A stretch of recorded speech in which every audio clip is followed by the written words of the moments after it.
Hebron Ministries.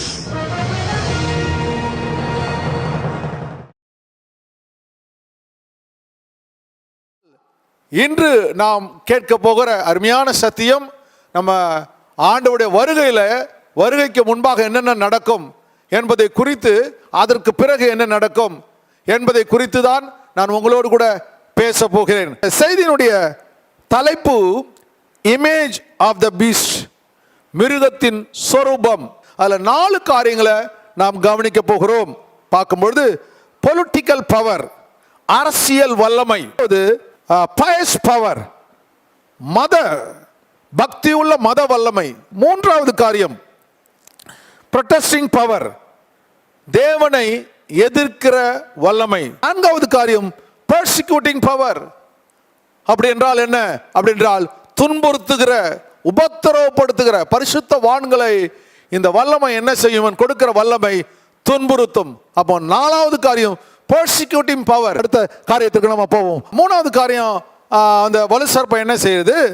தேவனை எதிர்க்கிற வல்லமையை, இந்த ப்ரொட்டஸ்டிங் பவர் அதை கொடுக்குது. பாருங்க என்னன்னு பார்த்தீங்கன்னா, அது அதிகாரத்தில் பார்க்கும்பொழுது 13ஆம் அதிகாரம் வெளிப்படுத்தின விசேஷம் 5ஆம் வசனத்தை பாருங்க. பெருமையானவர்களையும் தூஷணங்களையும் பேசும் வாய் அதற்கு கொடுக்கப்பட்டுச்சு. அது தன்னை பற்றி பெருமையாய் பேசத்தக்கதாய். He was given a mouth speaking great things and blasphemies, and he was given authority to continue for 42 months.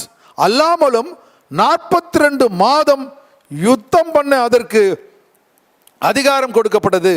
அது தேவனை தூஷிக்கும்படி தன் வாயை திறந்து அவருடைய நாமத்தையும் அவருடைய வாசஸ்தலத்தையும் பரலோகத்தில் வாசமா இருக்கவர்களையும் தூஷித்தது. நல்லா கவனிங்க. அதுக்கு 42 மாசம் யுத்தம் பண்ண அதிகாரம் கொடுக்கப்பட்டது. பெருமையானவர்களின் தூஷணங்களையும் பேசும் வாய் அதற்கு கொடுக்கப்பட்டுச்சு. தேவனை தூஷிக்கும்படி தன் வாயை திறந்து அவருடைய நாமத்தை, அவருடைய வாசஸ்தலத்தை, பரலோகத்தில் வாசமா இருக்கிறவங்க. அப்போ அந்த மிருகம் என்ன செய்யுது? 42 மாதங்கள் அப்படின்னா 3.5 வருஷங்களை அது குறிக்கிறது. 3.5 வருஷங்கள் உபத்திரவ காலம். 7 வருஷத்துல 3.5 வருஷத்துக்கு உபத்திரவ காலம், 3.5 வருஷங்கள் மகா உபத்திரவ காலம். இந்த உபத்திரவ காலத்துல என்ன நடக்கும்னு சொல்லி பார்த்தா, இந்த ப்ரொட்டஸ்டிங் பவர், எதிர்க்கிற வல்லமை, தேவனை எதிர்க்க துணிச்சலோடு கூட. இத்தனை நாள் அதுக்கு இல்லாத தைரியம். இத்தனை நாள் மறைஞ்சி மறைஞ்சி மறைஞ்சு ஆளுங்களை ஏவி விட்டு அவன் செஞ்சுட்டு தான். இப்போ அவன் தைரியத்தோடு சொல்றான். அப்போ என்ன பண்றான்? தூஷணம் பேசுறான். தேவனை குறித்தும் தேவனுடைய நாமத்தை குறித்தும். நாம் என்ன சொல்லுவோம்? யெகோவா நிசி, யெகோவா ராஃபா, யெகோவா ஷம்மா அப்படின்னு சொல்லி நம்ம தேவனை புகழ. அந்த நாமம் என்னென்னலாம் இருக்கோ அந்த நாமத்தை குறித்து தூஷண வார்த்தைகளை, மோசமான வார்த்தைகளை அவர் என்ன செஞ்ச முடியும்? நீ யெகோவா நிசின்னு கூப்பிடுறியே, அவரால் உனக்கு என்ன இப்போ வெற்றி தர முடியுமா? யெகோவா ராஃபான்னு கூப்பிடுறியே, சுகம் தருவான்னு கூப்பிடுறியே, அவர் உனக்கு இப்போ சுகம் தர முடியுமா? இந்த உலகமே என்னுடைய கரங்களில் இருக்கு, என்னுடைய காலடியின் கீழே இருக்கு அப்படின்னு சொல்லி அந்த நாமத்தை குறித்து தூஷணம் பேசுவானா. பிறகு பரலோகத்தை குறித்து, என்ன பரலோகம் இங்க பாரியா, அதை விட பெரிய பூலோகத்தை முழுவதுமா அத்தனை நாடுகளும், இப்போ 725 கோடி மக்கள். யோசிச்சு பாருங்க, அவ்வளோ மக்களையும் என்னுடைய காலடியின் கீழ் நான் வச்சிருக்கேன். North America, south America, Australia, இத்தனை கண்டங்கள் இருக்கு பாருங்க. அப்போ அண்டார்டிகா, ஏஷியா, இந்த 7 கண்டங்கள், அந்த 7 கண்டங்களையும் காலடியில் வச்சிருக்கிறேன் அப்படின்னு சொல்லி என்ன பரலோகத்தை தூஷிப்போம். பிறகு கடைசியா பரலோகத்தில் இருக்கிற தேவ தூதர்கள் அவர்களை எல்லாரும் அவன் தூஷிப்பான். அவ்வளோ தைரியத்தோடு கூட, அவ்வளோ வல்லமை அந்த சர்ப்பமானது அந்த மிருகத்துக்கு கொடுத்து விடுகிறது. பார்த்தா ரொம்ப பயங்கரமா இருக்கிற காரியங்களை பார்க்கின்றோம். அப்போ தேவன், அப்போ ஆண்டவர் என்ன செய்யறாருன்னு பார்த்தா, அந்த நாட்கள் என்ன நடந்துச்சு? பிரதான ஆசாரியனும் பரிசேயரும் சதுசேயரும் இவங்களெல்லாம் செய்கிறாங்க. அவன் ஆண்டவரை இயேசுவை கொலை செய்யும் பொழுது, நம்ம மத்திய 26 அதிகாரத்தில் வாசிக்கிறோம் பாருங்க. கொலை செய்யும்படி கொண்டு வராங்க. கொலை செய்யும்படி கொண்டு வந்த உடனே அவன் கேட்குறான், நீர் தேவனுடைய குமாரனா?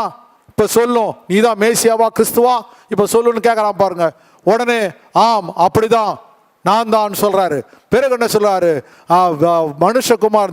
மனுஷகுமாரன் பிதாவுடைய வலது பாரச வீட்டிருக்கிறதையும் தேவதூதர்கள் வருகிறதையும் நீங்கள் இன்று முதல் காண்பீர்கள் என்று சொல்லுவார். சொன்ன உடனே ஐயோ, தேவனுக்கு சமமா இவன் ஒரு மனுஷன் தானே, இவர் இங்கதானே பிறந்தாரு, இவர் எப்படி தேவனுக்கு சமமா தன்னை மாற்றிக்கொள்கிறாருன்னு சொல்லி உடனே அந்த பிரதான ஆசை என்ன பண்றான்? தன் வஸ்திரங்களை கிழித்து கொள்றான் பாருங்க. ஐயோன்னு கத்தி கிழிச்சு போடுறான்.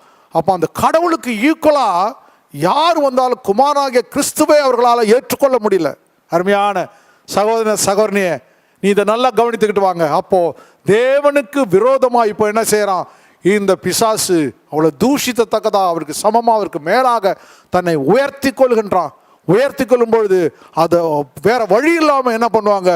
பயந்து போய் நடுங்கி போய் ஒரு அநேகர் என்ன பண்றாங்க?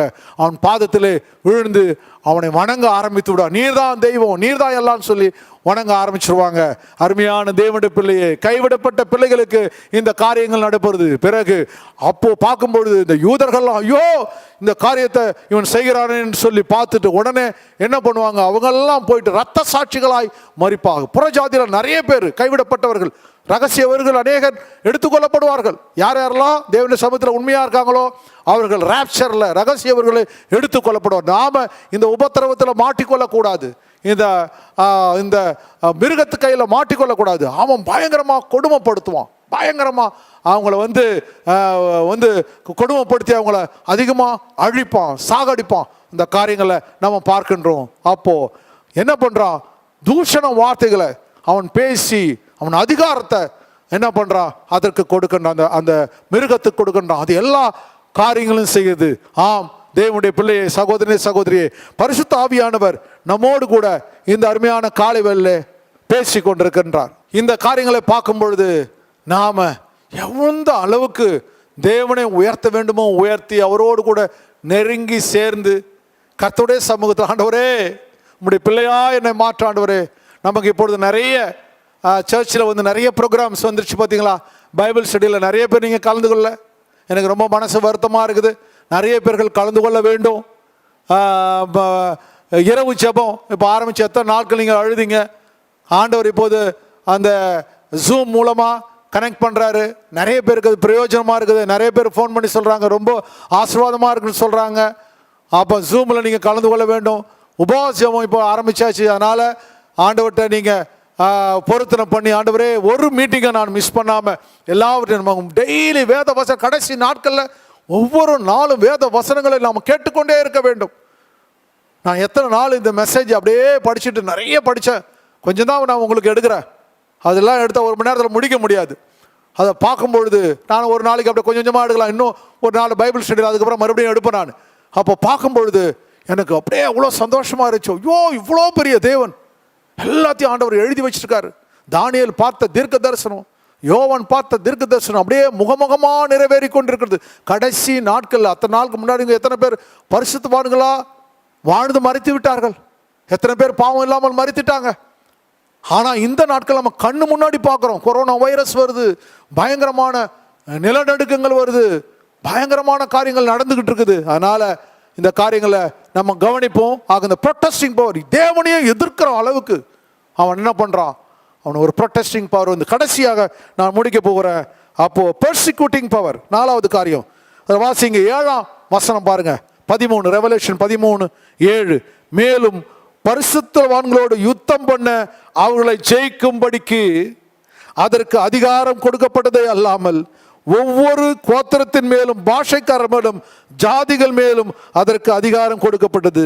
உலக தோட்டம் முதல் அடிக்கப்பட்ட ஆட்டுக்குட்டாரோட ஜீவ புஸ்தகத்தில் பேர் எழுதப்பட்டிராத பூமியின் குடிகள் யாவரும் அதை வணங்குவார்கள். காது உள்ளவன் அதை கேட்க கடவன். பார்த்தீங்களா? Anyone has an ear let him hear. இதனால சபைகளுக்கு சொல்லுகிறதை காது உள்ளவன் கேட்க கடவன் இருந்துச்சு. ஆனால் இந்த அதிகாரத்தில் இந்த இடத்துல பார்க்கும்பொழுது காது உள்ளவன் கேட்க அப்படின்னு சொல்லி சபை எடுக்கப்பட்டு போச்சு. பயங்கரமா இருக்குது பாருங்க. சபை இல்லை, அப்போ சபையெல்லாம் எடுக்கப்பட்டு போச்சு. பரிசுத்தவான்கள் எடுக்கப்பட்டாங்க. மீதி இருக்க பரிசுத்தவான்கள் துன்பப்படுத்தப்படுகிறார்கள். அவர்கள் பயங்கரமான காரியம் அவர்களுக்கு நடைபெறுகிறது. பரிசுத்தவான்களை யுத்தம் பண்ணி அவர்களை ஜெயிக்கும்படி வைராக்கியமா இருக்கிறாங்க. ஐயோ என் கூட இருந்தாலும் பரலோகத்துக்கு போயிட்டான் ரேப்சர்ல, ரகசிய வருகையில். ஐயோ நான் கைவிடப்பட்டேன்னு. நாங்கள் 2 பேர் தானே ஒன்றா சபைக்கு போனோம். கணவன் போயிட்டா மனைவி இருக்கிறா, மனைவி போயிட்டா கணவன் இருக்கிறா, பிள்ளைகள் போயிட்டா கணவன் மனைவி இருக்கிறாங்க. இப்போ இந்த குழப்பத்தில் அவர்கள் இயேசுவை தன்னுடைய சொந்த ரட்சகரா இல்லை நாங்கள் மறுதளிக்க மாட்டோம் அப்படின்னு சொல்கிறாங்க. ஆனால் இவன் என்ன பண்ணான், அவங்களோடு கூட யுத்தம் பண்ணுறான். இயேசுவை மறுதலி. அன்னைக்கு பார்த்தீங்களா அந்த நாட்களில் பேதுரு நாட்களில் ஹெயில் சீசன் சொல்லணும். ஹெயில் சீசன் சொன்னால் விட்டுருவான். நீங்கள் இயேசு ரட்சகன் சொன்னால் நீரோ நாட்களில் நீரோ அவர்களை கொலை செய்து விடுவான். அப்போ அந்த நாட்கள் பார்த்துங்க பயங்கரமாக இருக்கிற நாட்கள். அதே போல் ஒரு நாட்கள் வரப்போகுது. அது கைவிடப்படுவதற்கு முன்னாடி நம்ம ஆண்டோட வருகையில் போய்விட வேண்டும். அவன் என்ன சொல்கிறான், அவரோடு யுத்தம் பண்ணி அவர் ஜெயிக்கும்படிக்கு அதிகாரம் கொடுக்கப்பட்டது. ஒவ்வொரு கோத்திரத்தின் மேலும் ஒவ்வொரு பாஷைக்காரர் மேலும் கொடுக்கப்பட்டது. ஆனால் வசனம் சொல்லுது, உலக தோற்றத்துக்கு முன் அடிக்கப்பட்ட ஆட்டுக்குட்டியாண்டு ஜீவ புஸ்தகத்திலே பேர் எழுதப்பட்டிராத பூமியின் குடிகள். அப்போ யார் யாரெல்லாம் பேர் எழுதப்பட்டிருக்கோ, அப்போ ஜீவ புஸ்தகம் ஒன்று இருக்கு, ஆட்டுக்குட்டியின் ஜீவ புஸ்தகம் ஒன்று இருக்கு. அப்போ உலக தோற்றத்துக்கு முன்பாக ஜீவ புஸ்தகம், ஆட்டுக்குட்டியின் ஜீவ புஸ்தகத்திலே பேர் எழுதப்படார்கள். ஜீவ புஸ்தகம் என்பது ரட்சிக்கப்பட்டு மனம் திரும்பி இயேசுடைய பிள்ளைகளை குறிக்குது என்று ஒரு தியாலஜி சொல்றாங்க. ஆட்டுக்குட்டியின் ஜீவ புஸ்தகம் தேவனுக்கு ஊழியம் செய்து வைராக்கியமாய் இருக்கிறவர்கள், வைராக்கியமாய் இருக்கிறவர்களை ஆட்டுக்குட்டியின் ஜீவ புஸ்தகம் என்று சில வேத வல்லுநர்கள் சொல்கிறார்கள்.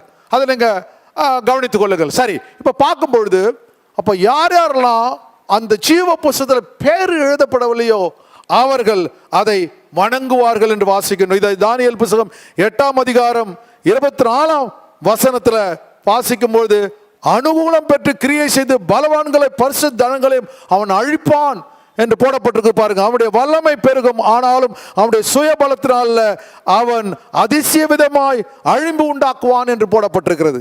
பிறகு அது கீழே வாசிக்கும் போது, அவன் தன் உபயத்தினால் வஞ்சகத்தை கைகூட வர பண்ணி தன் இருதயத்திலே பெருமை கொண்டு நிர்விசாரத்தோடு இருக்கிற அநேகரை அழித்து அதிபதிக்கு அதிபதியா இருக்கிற விரோதமாய் எழும்புவான், ஆனாலும் கைனால வேறு உதவாய் முறித்து போடப்படுவான். அவன் எப்படி அழிவான் என்று அவன் அழகா சொல்லுகிறத பார்க்க முடிகிறது. அருமையான தேவ ஜனமே, பரிசுத்த ஆவியானவருடைய கரம் இங்கே செயல்படுகிறத பார்க்க முடிகிறது. ஆவியானவர் கடைசி நாட்களில் பரிசுத்தவான்கள் முழுமையாக உபத்திரப்படுத்தப்படுவார்கள். அல்லேலூயா. அப்போ கர்த்தருடைய கரம், தேவனுடைய தயவும் பரிசுத்த ஆவியின் ரத்தத்தினால் நாம் கழுவப்பட வேண்டும். ஆக ஏசாயாவின் புத்தகம் 14ஆம் அதிகாரம் 14ஆம் வசனத்தை வாசிக்கிறோம். அதில் பிசாசு என்ன சொல்றான், நான் வானத்துக்கு ஏறுவேன், வடபுறங்கள் ஆராதனை கூட்டத்திலே நான் வீற்றிருப்பேன் என்று அவன் சொல்லும் பொழுது தேவன் அவனை ஆகாதவன் என்று கீழே தள்ளி விடுகின்றார். அப்போ இப்போ என்ன நடக்குது பார்த்தா, அவனுடைய பெருமிதம். அன்றைக்கு அவன் நினைச்சான், நான் கடவுளுக்கு நான் சமமா நான் இருப்பேன் சொல்லி அந்த ஏசாயாவில் அழகாக எழுதலாம் பாருங்க. அப்போ ஆண்டவர் அவனை கீழே தள்ளி விடுகிறார். அப்போ இப்போ அந்த வஞ்சத்தெல்லாம் வச்சுக்கிட்டு இத்தனை வருஷங்களா அவன் பட்ட பாடுகள் மத்தியில தான் எப்படியாக மறுபடியும் தேவனுடைய பிள்ளைகளை பழிவாங்க வேண்டும் என்று அவன் என்ன செய்கிறான், இப்பொழுது ஒரு பெரிய ராஜ்யத்தை எத்தனை நாடுகளை தன்னுடைய காலடியின் கீழ் கொண்டு வந்து விடுகிறான். கொண்டு வந்து விட்டு அவன் சொல்றான், அன்னைக்கு சொன்னது போல் நான் அவருக்கு சமமாக இருப்பேன் அப்படின்னு நினைச்சான் பாருங்க. இப்போ பார்த்தீங்கன்னா அந்த முதல்ல அவன் தூஷிக்கிறான் பரலோகத்தை, இப்பொழுது பூலோகம் முழுவதுமாய் அவனுடைய ஆளுகையின் கீழே வந்து விடுகிறது. அப்போ எல்லாரும் அவனை வணங்க ஆரம்பித்து விடுகிறார்கள். இவன் தேவனை போல தன்னை அவன் காண்பித்து கொள்ளுகிறத பார்க்க முடிகிறது. பயங்கரமான காரியம். அப்போ ஆண்டவர் தேவன் கடைசியில தானியேல் பார்த்த அந்த தரிசன பிரகாரம் அவனை தேவன் அழித்து போடுவார் என்று வேத வசனங்கள் வருகிறத பார்க்கிறோம். பவுல் ரொம்ப அழகா 2 தெசலோனிக்க புத்தகத்தில் ரொம்ப அழகா எழுதுவான். 2 தெசலோனிக்க புத்தகம் 2ஆம் அதிகாரம் 3ஆம் வசனம், எவ்விதத்திலேயும் ஒருவனும் உங்களை மோசமாக்காதபடிக்கு எச்சரிக்கையாயிருங்கள், ஏனெனில் விசுவாச துரோகம் முந்தி நேரிட்டு கேட்டின் மகனாகிய பாவ மனுஷன் வெளிப்பட்டாலே ஒழியாது நாள் வராது. அவன் எதிர்த்து நிற்கிறவனாயும் தேவன் படுவது எதுவோ ஆராதிக்கப்படுவது எதுவோ அவர்கள் எல்லாவற்றிலும் மேலாக தன்னை உயர்த்துவனாயும் தேவனுடைய ஆலயத்தில் தேவன் போல உட்கார்ந்து தன்னைத்தானே தேவன் என்று காண்பிப்பான். இந்த வசனங்களை பார்த்தீர்களா? என்ன பயங்கரமா கடைசி நாட்களில் நடக்க போகிற உபத்திரவ நாட்கள், இந்த 3.5 வருஷங்கள் 42 மாதங்கள் என்று வாசித்தோமே, அதன் பிரகாரம் ஒரு நாள் வரப்போகிறது. அந்த எருசலேமில் அந்த ஆலயம் கட்டப்பட போகிறது. அந்த ஆலயம் கட்டப்படும் பொழுது இவன் அந்த அந்தி கிறிஸ்து, அவன் மேசியா என்று அந்த யூதர்கள்லாம் நம்புவார்கள். இவன் தான் உலகத்தில் சமாதானம் கொண்டு வருவான். அப்போ உலகத்தினுடைய மைய பகுதி இஸ்ரேல். அங்கே போயிட்டு அந்த ஆலயத்தை கட்டி முடிச்சு அதனுடைய சிங்காசனத்தில் அவன் உட்கார்ந்து அவன் பலிகளெல்லாம் நிறுத்தி விடுவான். தன்னை தேவன் என்று காண்பிப்பான். பலிகளெல்லாம் நிறுத்தும் பொழுது தான் அந்த யூதர்களுக்கு தெரியும், ஐயோ இவர் மேசியா இல்லை, இவன் அந்தி கிறிஸ்து என்று தெரிந்து அவர்கள் எல்லோரும் மேசியாவுக்காக அழுது புலம்புவார்கள். அவர்கள் எல்லாம் இரத்த சாட்சியாய் மரிப்பார்கள். தேவனுடைய வருகை, பயங்கரமான வருகை அதிலே காணப்படும் என்று வேதாகமத்திலே வாசிக்கின்றோம். அருமையான தேவனுடைய பிள்ளைகளை, இன்றைக்கு 4 காரியங்களை தேவன் நமக்கு சொல்லிக் கொடுத்தார். நாம் ஜெபிக்கும் பொழுது கர்த்தர் தேவன் உங்களுக்கு வேண்டிய அருமையான திட்டங்களை உங்களுக்கு கொடுப்பார்.